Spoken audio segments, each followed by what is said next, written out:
Thank you. And as I said, before we open it up for questions, I'll put up the IRS chart. Several of my colleagues have indicated that this bill also includes that $80 billion appropriation for the IRS. And this first chart just shows 40 to 57% of that impact from the audits would occur with regard to people who make $50,000 or less. 65 to 78% on those making less than 100,000, and 78 to 90% on those making less than 200,000.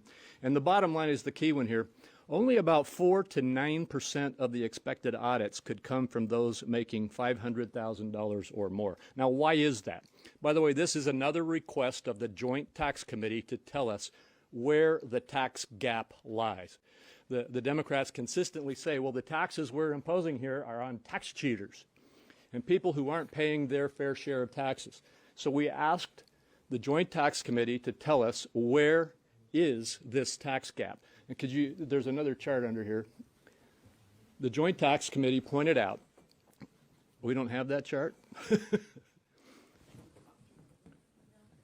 Well, I guess we don't have it. They pointed out that of the tax gap, only 4 to 9% of it is in those who make over $500,000. Is that it? Well, yeah, this is basically it.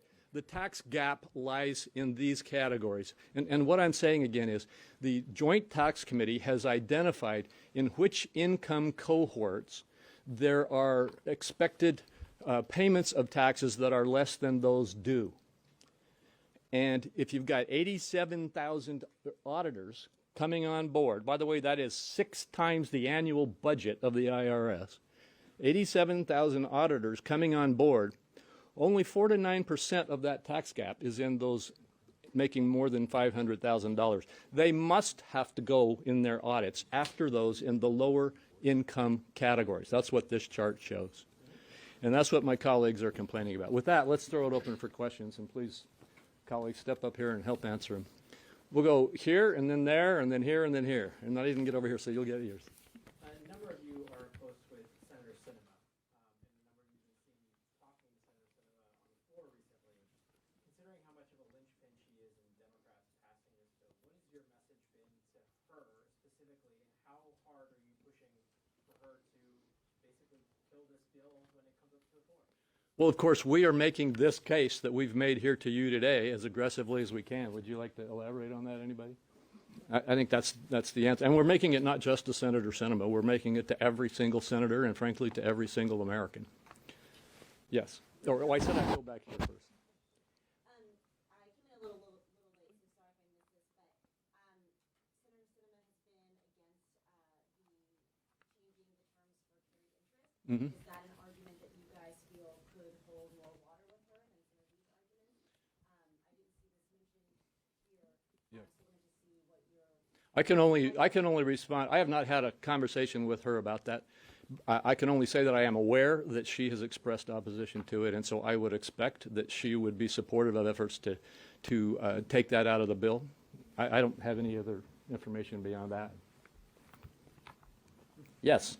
My questions were a lot about Senator Sinema, but I'll leave that. But can you talk about just ways that you will attempt to unwind this in reconciliation? Are you picking off individual provisions? I mean, how difficult will you make this?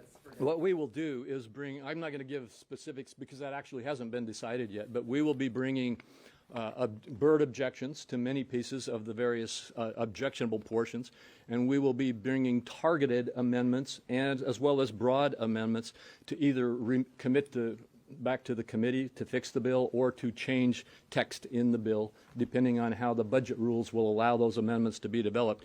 And you can assume that it will be on everything that we've talked about today. Let's see, where did I say? I said I would go here and then over here.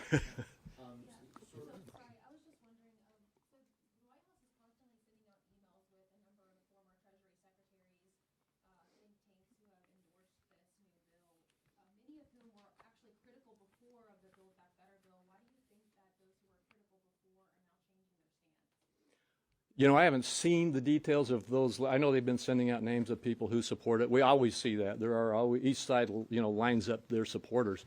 But I don't know, do any of you have a better response to that? I don't know exactly what their case is. I do know that, what, pardon? Depends on who they're working for. Yeah, it depends on who they work for.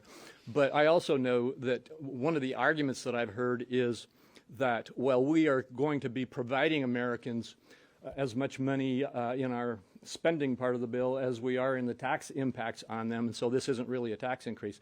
To me, that just means they're admitting that it's a tax and spend bill. It doesn't really address correctly the question of whether this is a tax bill and what the consequences of it are. But I can't speak specifically to those positions that are being taken. Yes. You mentioned that you're bringing up bird objections. Do you have any update on how that process is going, potential timing, and any elements you think might be more likely to potentially be dropped from the bill? I can't comment on how the bird objections will turn out, but I can say that we don't have a specific time yet as to when the meetings will be held with the parliamentarian. What happens is meetings are held between both sides at the same time with the parliamentarian, and the objections are discussed. We're hoping that we could have some of those meetings tomorrow. Some have been going on different parts of the title, but not on these parts. And I don't know when those will come, but we're hoping soon. Sure. As you've had these discussions with Senator Sinema, are there specific parts of this bill that have an impact on Arizona specifically in which you have raised that directly to her? Well, I have not specifically had those conversations, and so no, I have not. And I don't know that anybody who has is going to discuss publicly what their conversations were. I'm sorry. Senator Crapo?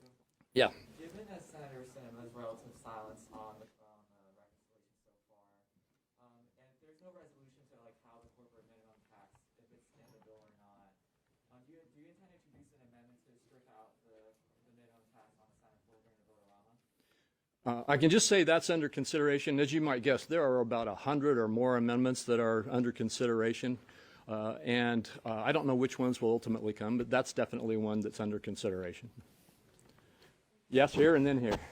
Sort of two questions. One, are you confident that you can convince Senator Sinema that's here to pull away from some or all of these taxes? No, I don't. I'm not going to, we're getting a lot of questions about Senator Sinema. I'm not going to tell you what she thinks, and I don't know what she thinks. We are making our case is the best I can say.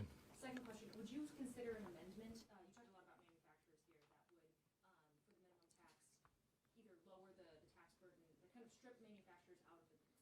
Yeah, I would consider that, but that doesn't mean that that's what will be decided that we will do. There are many ways you could approach it. You could exempt a certain category, but that would seem to be a little bit discriminatory. You could also exempt or allow the consideration of the deductions and tax credits that are in the tax code to be utilized in this new book tax that is being created by the Democrats and help to create that same balance. And there are many other ways that this could be approached. And definitely I would consider amendments to try to accomplish that objective. Things like cost recovery and bonus depreciation. Yeah, yes. Okay, yes. Thanks, sir. I wanted to ask you more about Senator Manchin. Good. I wish one of you guys would answer one of these Manchin and Sinema questions. Thank you. So what he's saying, though, is that this doesn't raise taxes on Americans making under $400,000 a year, and then he also says that it's closing a number of different loopholes. Why do you think he's using? Do you have any insight into why he's using that language? Why he's saying that at this point? I can't speak for him, nor will I try to. But I will respond to the question about those two issues. One, that it's not raising taxes on certain Americans. Technically, it's not raising their tax rates. It is raising taxes, and they are paying them in terms of they will be the ones who incur the burden of these taxes. So we could get into, arguments over technicalities and language here. And if what the president meant when he said, I won't raise taxes on anybody who earns under $400,000 meant, well, I won't raise taxes that you will have to end up bearing, but I won't raise your actual tax rate, then we can get into those, technical arguments. The fact is, the reality is that he is proposing, and they are proposing, taxes that do just what we talked about today, And those who will bear that burden, those who will, quote, pay those taxes, are the ones we've described here with these reports. And I don't think, this is the joint tax reports. There are other reports that do the same thing. Yeah, Rob? So